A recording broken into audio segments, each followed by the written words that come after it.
Hello दोस्तों, नमस्कार। Avon coaching centre पर आपका स्वागत है।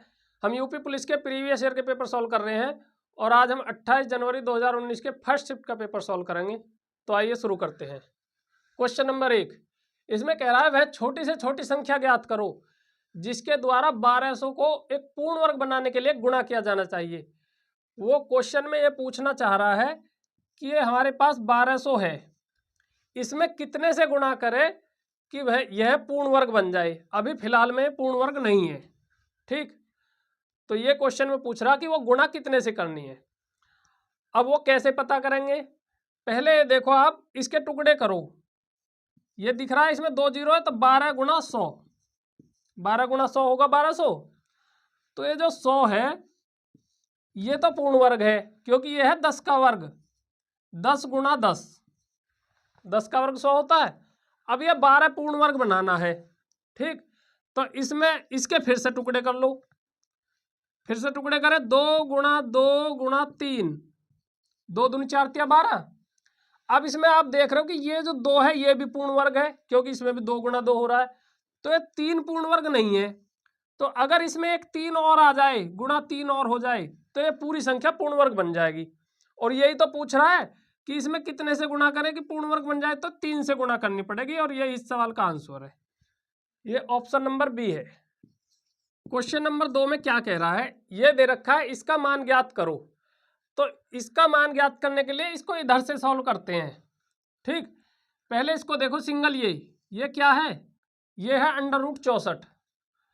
ये इतना √64 है ना। √64 का मान कितना होता है, 64 का वर्गमूल 8 × 64 8, ठीक। तो अब ये इसकी जगह हम 8 रख सकते हैं। इसकी जगह क्या रख सकते हैं, इस √ को हटा के 8। अब ये क्या हो गया, ये अब ये देखो 73 + 8 और ये √ में है इतना, देखो इतना, ये √ में है 73 + 8 और ये हो गया 73 और 8 81। और 81 का अगर वर्गमूल निकालना है तो 81 का वर्गमूल कितना होता है, 9। तो हम इसको हटा के, अब इस √ को हटा के, तो इसकी जगह क्या रख सकते हैं, 9। ये 9 आ गया। अब ये देखो ये क्या है, 27 + 9 और 27 और 9 कितने होते हैं, 27 और 9 होते हैं 36, 36 होते हैं। अब ये देखो इसका √ है ये, तो 36 का वर्गमूल कितना होता है, 6 × 6 36, 6 × 36। तो इसको पूरे को, इतने को हटा के हम इसकी जगह क्या लिख सकते हैं, 6। इसकी जगह 6 लिख सकते हैं। अब ये देखो ये कितना, 6 और 3 9 और 9 का √ करना है, तो 9 का वर्गमूल कितना होता है, 3। तो 3 इसका आंसर है, ऑप्शन सी। इस क्वेश्चन में क्या है, इसमें दे रखा है x/y का मान, x/y = 4/5 और 7x + 6y = 29 है। तो y का मान ज्ञात करो। x/y का मान दे रखा है, कितना है x/y का मान, 4/5, ठीक। और एक समीकरण दे रखी है 7x + 6y = 29। अब x/y का मान हमको पता है, x/y इसमें बना लेंगे तो इसको y से भाग कर देंगे। x/y बनाने के लिए क्या, y से भाग कर देंगे। पूरी समीकरण में ही y से भाग होगा। पूरी समीकरण में हम किसी से भी गुणा, किसी से भी भाग कर सकते हैं, उस पर कोई फर्क नहीं पड़ता, ठीक। y से भाग कर दिया, x/y बनाने के लिए x/y का मान यहाँ से रख देंगे। तो 7 गुणा x/y हो गया, तो 7 गुणा x/y इसमें रखेंगे तो 7 गुणा 4/5, ठीक, प्लस y/y है तो y से y कट गया तो ये बच गया 6 बराबर 29/y। अब इसको सॉल्व करेंगे कैसे, 7 चौक 28/5 और इधर हो जाएगा 6 पंजे 30, 28 और 30 58/5 बराबर 29/y। अब y इधर आ जाएगा और 5 इधर चला जाएगा, तो ये हो जाएगा 58y बराबर 29 × 5। तो y बराबर क्या हो जाएगा, 29 दूनी 58 कट गया, तो 5/2 यानी कि 2.5। ये इस सवाल का आंसर है 2.5, ऑप्शन ए। इस क्वेश्चन में क्या कह रहा है कि दो संख्याओं का में से और ले से क्रमशः 2 और 60 है। यदि उन संख्याओं में से एक दूसरे की तुलना में 14 अधिक है तो छोटी संख्या ज्ञात करो। भाई इसमें लैसा और मैसा दे रखा है 2 और 60, और लैसा और मैसा का गुणा क्या होता है, दोनों संख्याओं का गुणनफल। भाई लैसा और मैसा का अगर गुणा करते हैं तो दोनों संख्याओं के गुणनफल के बराबर होता है 60 दूनी 120। अब आप ये बताओ कि दोनों संख्याओं का गुणनफल 120 है और वो संख्या, इसका जो वैसे लॉन्ग मेथड है ना वो तो बहुत लंबा बैठेगा, इसमें संख्या ए मानो बी मानो, ए बी और एक्स वाई से तो वैसे घबरा जाते हैं ज़्यादातर बच्चे, कर ही नहीं पाते। तो सबसे तरीका ये ऑप्शन से करेंगे। कैसे? भाई दोनों संख्याओं का गुणा हमको पता चल गया, क्योंकि लैसा और मैसा का गुणा है, दोनों संख्याओं का गुणा बराबर होता है, तो ये 120 हो गया। अब वो कह रहा है कि छोटी संख्या बताओ, और छोटी संख्या ऑप्शन में क्या दे रखा है, या तो 4 हो सकती है, या 5, या 6, या 7, यही तो 4 ऑप्शन है। अगर छोटी 4 होएगी तो बड़ी क्या होएगी, 14 और 4 18, यही तो होएगी, 14 अधिक है। अगर अब इनमें गुणा करके देखते रहो, 18 चौक 72, तो ये तो हो ही नहीं सकती, ऑप्शन खत्म। अगर छोटी 5 है तो बड़ी क्या होएगी, 19, 19 पंजे 95, ये भी खत्म। अगर छोटी 6 है तो बड़ी क्या होएगी, 20, 20 छिक्का 120, इन दोनों का गुणा। अब छोटी संख्या 6 होगी, बड़ी संख्या 20 होगी, दोनों संख्याएं हमको मिल गई, और 20 छिक्का 120 इन दोनों का गुणनफल है। बिल्कुल ठीक बैठ रहा, तो ऑप्शन सी इसका राइट आंसर है। बहुत ही आसान क्वेश्चन है। 4:9 के अनुपात में ए और बी के बीच 39 कैंडियां वितरित की जाती है। तो क्वेश्चन में पूछ रहा है बी को ए से कितनी अधिक कैंडी मिली। ठीक, तो कुछ नहीं है, बस सीधा सीधा 4:9 के अनुपात में बांटना है, 39 कैंडियां है। ठीक, कैसे बांटते हैं, 4 और 9 13, तो 13 कितने के इक्वल है, 39 के। तो एक का मान क्या होगा, 13 से भाग देगा 39 को, 13 3 39 3। ठीक, तो 3 की गुणा इसमें कर दो, 3 चौक 12, इसको 12 मिलेंगी, 3 नम 27, इसको 27 मिलेंगी। इनका अंतर पूछ रहा है, घटा के देख लो, 15, 27 में से 12 गए 15, यह आंसर है ऑप्शन बी। आप इसको ऐसे भी देख सकते हो, डायरेक्ट अंतर यहीं देख लो, 9 में से 4 गए कितने बचे, 5, तो 5 की गुणा कर दो, 3 में 5 दिया 15, आंसर। इस क्वेश्चन में कह रहा है कपड़े का एक टुकड़ा 600 रुपये में खरीदा गया और 40 रुपये उसके सिलाई में देने पड़े, उसके बाद 12.5% का लाभ कमाने के लिए कितने रुपए में बेचेगा। आप ज़्यादा फॉर्मूले के चक्कर मत पड़ो, सीधा सीधा देखो, 600 रुपये में तो उसने कपड़ा खरीद लिया और 40 रुपये दे दिए सिलाई में, तो कितने का पड़ा उसको, 640 रुपये का टोटल पड़ा। ठीक, अब 640 रुपये का कपड़ा पड़ा और 640 रुपये में उसने 12.5% का लाभ कमाना है। 12.5% निकालने के लिए कैसे करेंगे, गुणा 12.5/100। अगर 10% निकालना होता तो 640 का 640 गुणा 10/100 करते। 12.5% निकालना है, गुणा 12.5/100, ये तो पता है। अब दशमलव हटानी है, दशमलव हटाने के लिए क्या करेंगे, नीचे एक 0। अब इसको सॉल्व कर दो, 25 पंजे 125, 25 चौका 100, 40 आ गया, 5 से काट लो, 5 8 40। ठीक है, 8 से इसको काट दो, 8 8 64, तो कितना हुआ, 80 रुपये। अब 80 रुपये का उसे लाभ कमाना, यही तो कह रहा है क्वेश्चन में कि 12.5% का लाभ कमाने के बाद कितने में बेचेगा। 12.5% होता 80 रुपये, हमने निकाल लिया, 640 में उसको पड़ा था, 12.5% को टोटल कपड़ा पड़ा था उसको 640 में, और 12.5% का उसे लाभ कमाना है। 12.5% 80 रुपये होता, हमने निकाल लिया, तो ये लाभ कमाना था, ये बढ़ा के तो बिकेगा कितने, 80 रुपये, और 640 और 80 जोड़ लो, 0 8 4 12, 6 और 1 7, 720 रुपये में वो उसको बेचेगा, ये इसका आंसर है। और इसमें हम एक तरीके से ऐसे भी कर सकते हैं कि डायरेक्ट 640 का 112.5% निकाल सकते हैं, उससे भी 720 ही आएगा। आपको ये पता होना चाहिए कि जैसे 640 रुपये है, अगर इसका 100% निकालेंगे तो 640 ही रहेगा, और उसको 12.5% लाभ कमाना, तो डायरेक्ट 100 में जोड़ दो जितना भी लाभ कमाना है। 100 में कितना जोड़ना है, 12.5%, तो 112.5/100। ठीक, इसको भी सॉल्व करोगे तो भी 720 आएगा डायरेक्ट, या ऐसे भी कर सकते हो, इसमें कोई ज़्यादा अंतर नहीं है। 80 रुपये आ गया, 640 में जोड़ दो 80, 720 आ गया, ऑप्शन डी।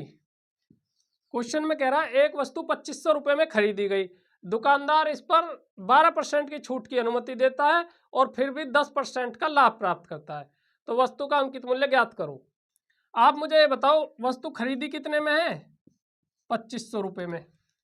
2500 रुपये में खरीदी है और 10% का लाभ प्राप्त कर रहा है। भाई 2500 में खरीद के लाया और लाभ कितने का मिल रहा है? 10% का। 2500 का 10% कितना होता है? 250। कैसे पता करा? 2500 का 10% होता है 2500 गुणा 10/100। ऐसे निकाल के देख लो। 2500 का 10%, 2500 गुणा 10/100। 2 जीरो से 2 जीरो कट गई तो 250 बच गया। तो 250 का लाभ हुआ। अगर 2500 की खरीद के लाया, 250 का लाभ हुआ, तो 2500 250 कितने हो गए? 2750 रुपये में उसने बेची। 2500 रुपये में उसने खरीदी थी, ये क्वेश्चन में दे रखा है। और 2700 रुपये में उसने बेची, ये हमने निकाल लिया। ठीक, 2500 रुपये में खरीद के 2700 रुपये में बेच दी, 10% का लाभ कमा दिया, ये हमने निकाल दिया। वो पूछ रहा अंकित मूल्य क्या होगा। अब इसका अंकित मूल्य निकालना है। उसने कुछ उस पर रेट बढ़ा के लिखा होगा, जो 2750 रुपये में बेच रहा है 2750 रुपये में, और 12% की छूट देने के बाद। ठीक, तो 12% की छूट देगा तो कितने परसेंट में बेचेगा? 88% में। तो इसे 88 से भाग देंगे और 100 से गुणा कर देंगे तो अंकित मूल्य आ जाएगा। ये समझ में आया? 88 से भाग दिया, 100 से गुणा करा, क्यों किया भाई? सर पहली बात तो आपको ये अपना आप ही पता चल रहा होगा कि 100/88 करेंगे 88/100, क्योंकि जो अंकित मूल्य हो ज़्यादा होगा, छूट देने के बाद कम में बेची होगी। अगर 88/100 कर देंगे तो और कम हो जाएगा, अंकित मूल्य और कम हो ही नहीं सकता, तो 100/88 होएगा। पहली बात तो ये क्लियर। अगर किसी बच्चे को फिर भी ये समझ में नहीं आ रहा है कि 88 कहाँ से आया, तो मैं फिर से समझा रहा हूँ। आप अगर फॉर्मूले में उलझे रहोगे ना, तो क्वेश्चन एग्जाम में नहीं कर पाओगे, क्योंकि एग्जाम में थोड़ा बहुत घुमा के देता है और आदमी कंफ्यूज हो जाता है। तो आपका बेसिक कॉन्सेप्ट दिमाग का यूज करो क्वेश्चन जब सॉल्व होते हैं एग्जाम में। ठीक, बेसिक कॉन्सेप्ट से आप दिमाग से वर्बली ये सोचो कि 2500 रुपये में खरीद के लाया, 10% का लाभ उसे फाइनली मिला है, तो 2750 में उसने बेची होगी। इतना तो समझ में आ गया। अब बात आई कि वो कह रहा अंकित मूल्य क्या होगा, ये निकालना है। अब हमें पता है कि 12% की उसने छूट दी है, और छूट दी होगी अंकित मूल्य पे ही जो लिख रहा होगा। तो अंकित मूल्य अगर 12% की छूट दिया तो 100 में से 12 घटाएंगे तो ये 88 बचेगा। तो ये 88% में उसने बेची होगी। भाई 12% छूट देने के बाद 88% में बेची होगी, तो इसको 88% से भाग दे देंगे तो 1% आ जाएगा। 100 से गुणा कर दिया, 100% आ गया अंकित मूल्य। बस इसको सॉल्व कर दो। ठीक, 11 8 88, 11 दूनी 22, 11 पंजे 55। ठीक, 2 से काट लो, 2 चौक 8, 2 पंजे 10। ठीक, 4 से काट लो 25, 25 गुणा 5 125 गुणा 25 बराबर 3125। तो 3125 उसका अंकित मूल्य आ गया। यही सवाल में पूछ रहा आंसर ऑप्शन ए। इस क्वेश्चन में कह रहा 4% प्रतिवर्ष की साधारण ब्याज की प्रणाली के तहत कितने वर्ष में 1500 रुपये दुगने हो जाएंगे। बहुत ही आसान है, साधारण ब्याज का क्वेश्चन है।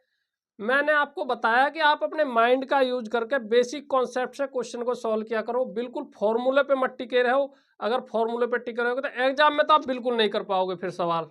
ठीक, कैसे करेंगे आप मुझे ये बताओ। आपने किसी को 100 रुपये ब्याज पे दे दिए और वो 4 रुपये हर महीने ब्याज दे रहा है, 4% पे दे दिए। गाँव में किसी को 100 रुपये, तो 100 रुपये का 4% 4 रुपये होगा।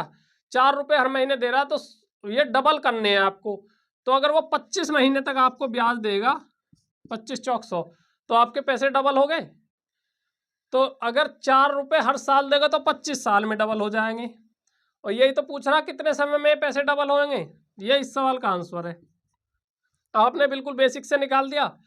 अब ये पैसे कितने भी हो, आप 100 रुपये दे दो किसी को तो भी वो 25 साल में डबल होंगे। 1 लाख दे दो तो भी 25 साल में डबल होंगे। और वो कह रहा 1500 रुपये दे दो तो भी 25 साल में डबल होंगे। 1500 रुपये पे भी आप कर सकते हो 1500 रुपये, और उसका 4% हर साल ब्याज मिलेगा। तो 1500 का 4% कितना हो गया?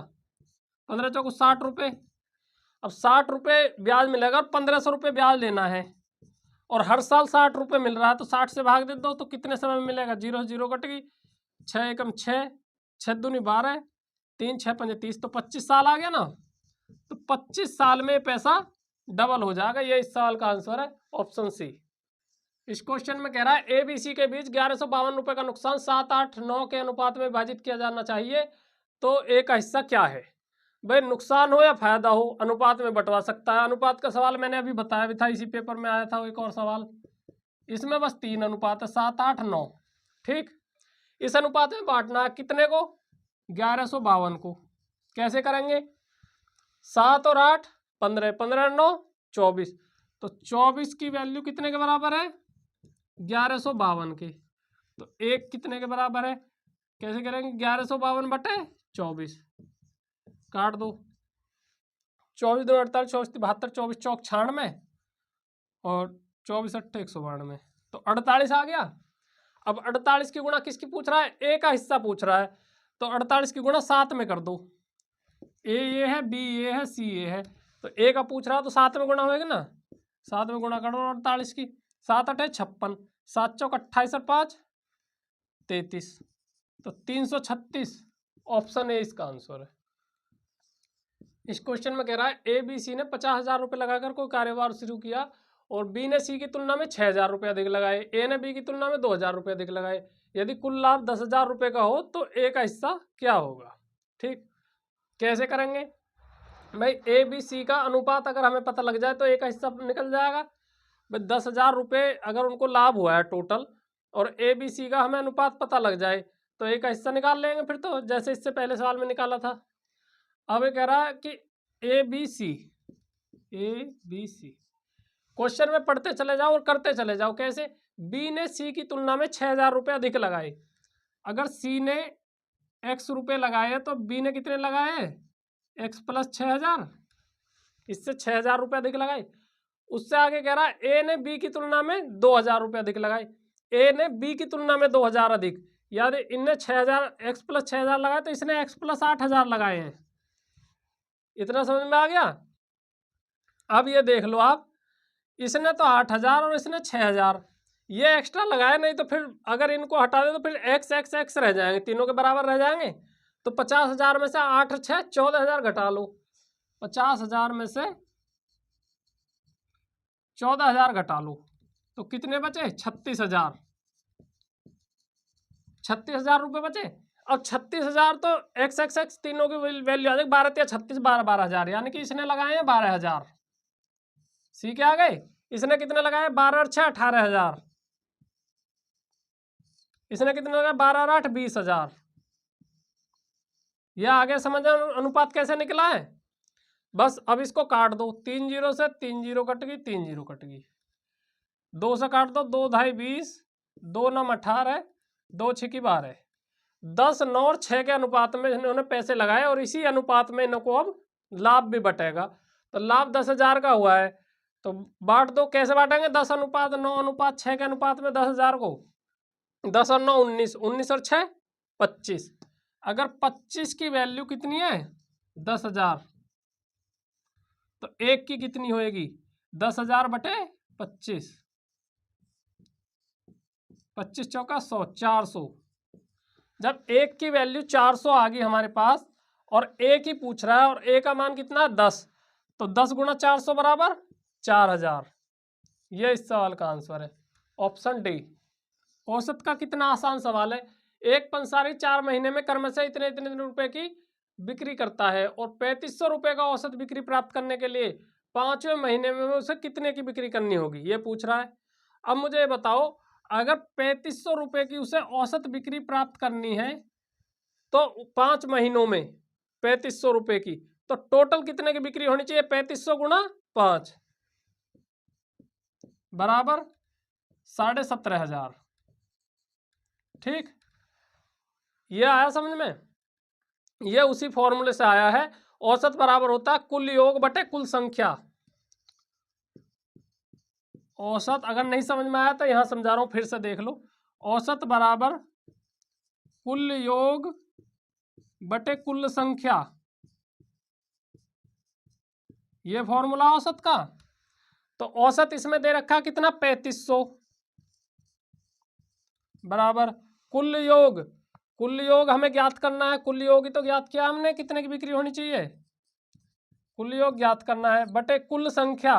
कुल कितने, 5 महीनों का, तो 5, तो 5 इधर जाके गुणा में हो जाता है, तो कुल योग आ जाएगा। तो 5 महीने में टोटल उसे 17,500 की बिक्री करनी है, और 4 महीने की बिक्री दे रखी है उसने अलग अलग, इनको जोड़ लो, कितने हो गए, 12,000। 4 महीने की बिक्री जोड़ के 12,000 आएगा, आप जोड़ के देख लेना, मैंने जोड़ लिए। तो ये घटा दो तो 5। अब ये 5 महीने की बिक्री है टोटल, ये 4 महीने की बिक्री है, तो एक 5वें महीने की तो बिक्री आ जाएगी ना घटा के, तो ये कितनी आ गई, 5,500 रुपये की बिक्री करेगा वो 5वें महीने में। ये इस सवाल का आंसर है, ऑप्शन डी। ये टाइम एंड वर्क का क्वेश्चन है, समय तथा कार्य का। बी और सी किसी काम को 40 दिन में कर सकते हैं, और ए, बी और सी तीनों मिलकर 20 दिन में कर सकते हैं, तो ए अकेला इस काम को कितने दिन में करेगा, ये क्वेश्चन में पूछ रहा है। कैसे करते हैं भाई, आप मुझे ये बताओ, बी और सी ये दोनों मिलकर कितने दिन में करते हैं, 40 दिन में। ये क्वेश्चन में दे रखा है ए, बी और सी तीनों मिलकर कितने दिन में करते हैं, 20 दिन में। तो इन दोनों का एलसीएम, जो इन दोनों संख्याओं से कट जाए ऐसी संख्या, इनका एलसीएम ले लो 40, और इसको मान लो टोटल काम, कुल काम, ठीक, कुल काम 40 हो गई। अब मुझे ये बात बताओ, ये हमने इनका एलसीएम से मान लेते हैं कुल काम, ये मैंने बता रखा है आपको, जो समय तथा कार्य चैप्टर पढ़ा रखा है वो देख लेना अगर किसी को नहीं समझ में आ रहा आप भी।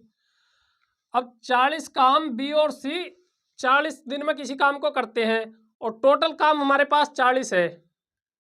अब 40 काम करने हैं, और 40 ये दिन दे रखे हैं, ये क्वेश्चन में दे रखा है 40 दिन में करता है, ये 20 दिन में करता है, ये क्वेश्चन में दे रखा है ऊपर, ठीक।